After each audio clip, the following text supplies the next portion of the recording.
Hi guys, welcome to my channel. I'm Gilbert at ngayong araw guys, pag-uusapan naman natin ngayon yung tinatawag nating executive bonus. Nakarang video natin, tinalakay natin yung builder's bonus. Ayan, kung magkaano ba yung magiging monthly income natin percentage. Depende sa mga pinupurchase owner natin down the line. So ngayon naman guys, pag-usapan naman natin yung executive bonus. So ano ba itong executive bonus? Paano ba tayo magkakaroon ng executive bonus? So sa Sante International, kung ikaw ay business owner ka ng Sante International, meron tayong tinatawag na mga pin rank. Pero yung unang step na gagawin muna natin, na mag-goal natin ay maging executive director tayo. Ano ba yung requirements? So kailangan natin isa-isahin sa inyo to guys. Ang requirements para maging executive director ka ng Sante International, you have a 16 direct. Yung mismong ina-sponsoran mo ng 16, hindi pa pwede yung sponsor ng na-sponsoran mo. Ikaw mismo guys, sponsoran ka na, ka-sponsor ka ng 16 direct. So, magiging executive director ka na.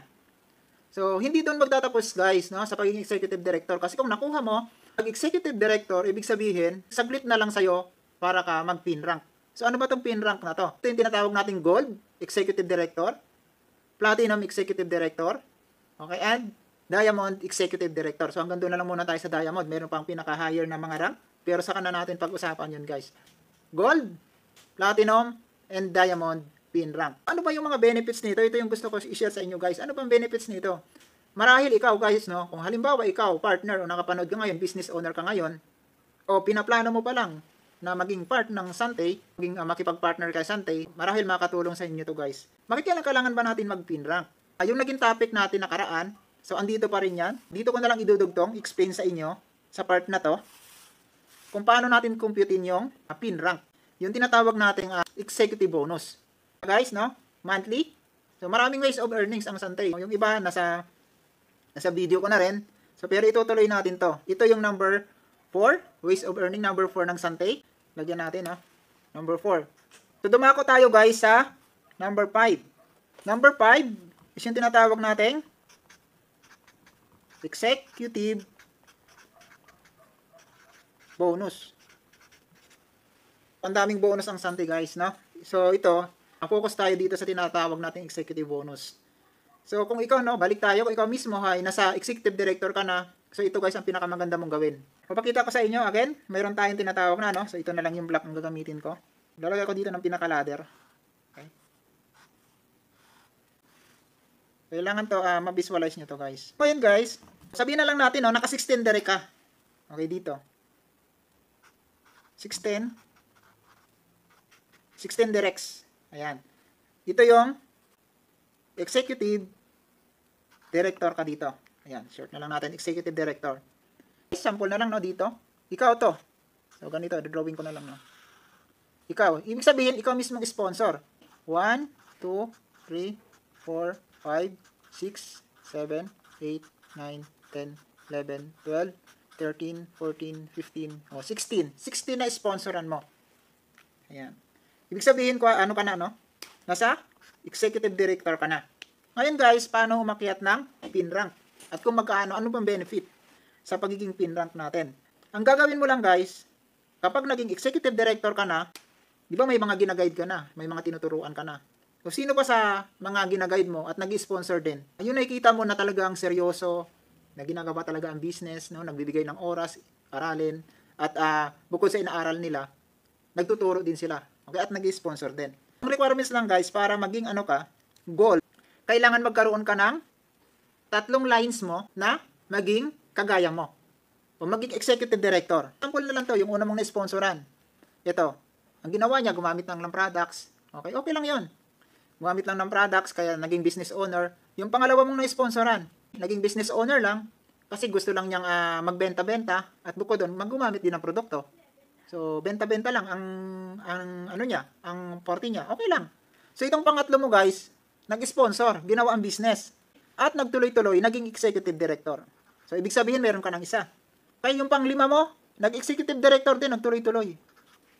Ayan. Yung pang-8 mo, nag-ED rin, executive director. Ibig sabihin, meron ka ng 3 sa line mo na executive director.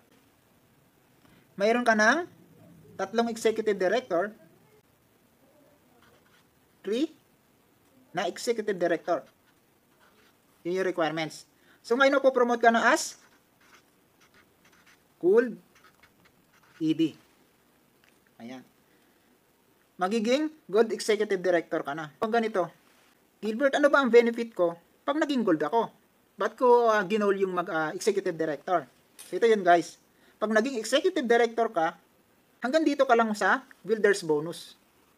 No, kung Executive Director ka. Kaya mo ginol na mag-Gold Executive Director kasi magkakaroon ka ng additional na 4%. So, anong equivalent to ng 4% naman? Diba? Kung maalala nyo guys, yung formula na to, balik tayo dito. Ang binibili lang isang box, sa 10% may 40 ka, sa 15% may 60 ka, sa 5% may 20 pesos ka. Dito, ang computation to, kung ikaw ay business owner ka hanggang executive director ka. Ito lang yung magiging monthly, computation niya. Ngayon, kung ikaw naging gold executive director, requirements, kailangan may 3 line ka, mayroon kang additional 4%. Ano tong 4% na to? Ayan. Magkakaroon ka ng, sa 10% mo, magkakaroon ka ng plus 16. Second level lahat yan. May plus 16 yan. May plus 16. So, ibig sabihin, ang usapan natin dito, bumibili lang isang box ng juice, sa halip na 40 pesos, magiging 56 pesos. Magiging 76 pesos sa second level. Pagdating ng third level, kung 20 yan, 36 pesos. So, sa isang box lang guys ng juice, ibig sabihin sa first level mo, mayroon kang magkano? 56 pesos. Sa second level mo, ulitin ko, mayroon kang 76 pesos. Hindi ka po pwedeng huminto sa gold. Kung nakuha mo yung gold, kaya mo mag-platinum. Okay? Kaya mo mag-platinum kasi ang requirements, kailangan lang ng additional na dalawa. Magkaroon ko ulit ng dalawang line na maging executive director din. Sample, ito, nag-ED rin. At yung pang-16 mo, nag-executive director din. So, meron ka ng, ilan na yon? May 3 ka una, nadagdagan ng 2, naging 5. Nagkaroon ka ng 5 executive director line. Ibig sabihin, promote ka as platinum. Platinum executive director. So, Gilbert, ano namang benefit pag naging platinum ka? Okay, ganito yun guys. Magkakaroon ka man ulit ng additional 7%. Itong 4% na to guys, so katumbas to ng plus 16 pesos to.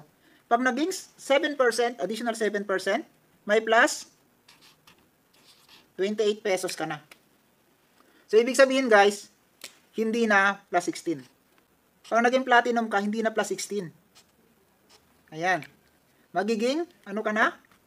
Plus 28. Plus 28. Plus 28. Hanggang pababa yan.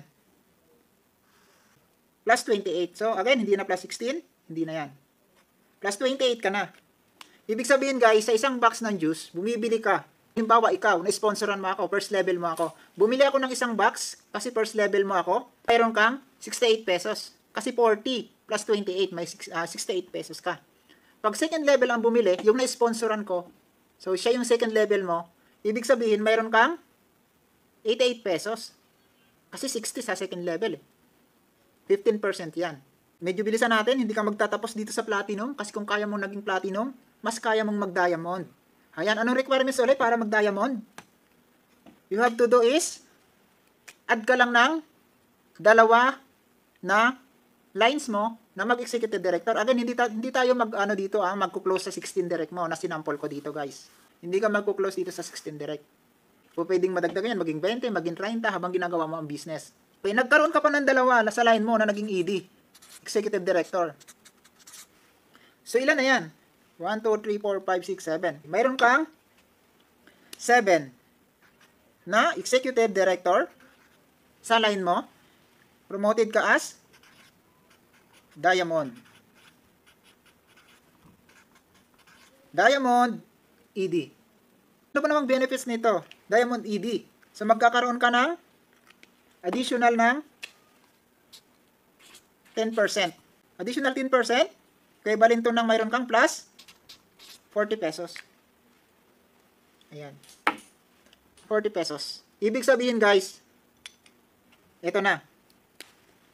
Kung sa first level may 40 ka, second level may 60 ka, third level may 20 hanggang fifth level. Ayan. Magiging, hindi na yan plus 28. Hindi na plus 28, plus 28. Magiging plus 40 pesos na yan guys. 40. 40. Paano kung, halimbawa, second level mo, umabot ng 200 na tao na ginagawa mo ang business part-time, no? Habang ginagawa mo yung priority mo. 200.